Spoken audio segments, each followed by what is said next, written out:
When the woman woke up in the morning, she found her hand stuck to a frozen iron bar. No matter how hard she tried, it wouldn't come loose. They were stranded in a snowy forest, where the cold was absolutely deadly. A full day had already passed. The altitude was so high that the idea of rescue felt impossible. As night fell, the temperature dropped even further. The cold crept into their bones, slowly freezing their bodies. Their only hope was rescue.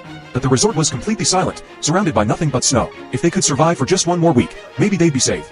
But they had no food, no water, and in such cold, even something as simple as urine could be fatal. Still, the woman didn't give up. She made up her mind to give it one final try. She hoped that maybe, when the sun came out, the heat might soften the skin on her hand. Just enough to pull free. Taking advantage of this small chance, her partner stepped out. He thought that if he could climb the rope and reach the upper tower, maybe he could find help for both of them. But as he climbed, the cable car started to sway dangerously. There was no way back now. Driven by the will to survive, he kept climbing. But suddenly, a pack of wolves appeared. Emerging from the woods, if he had fallen, they would have torn him apart. Miraculously, he reached the second tower. But his hands were badly injured from the climb. He had no strength left. Below him, the wolves waited. Above him, his friend was still stuck in the cable car. Ignoring the pain, he asked the woman to throw her ski pole down. She did as he said.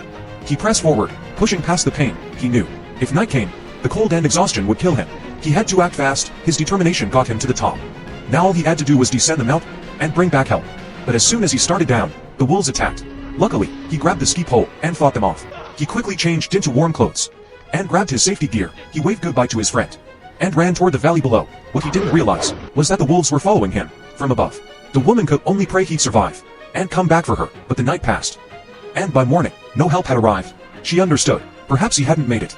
Now she was completely alone. The screws on the cable car began to come loose. It was terrifyingly high, but she didn't give in to fear. She decided she would try on her own.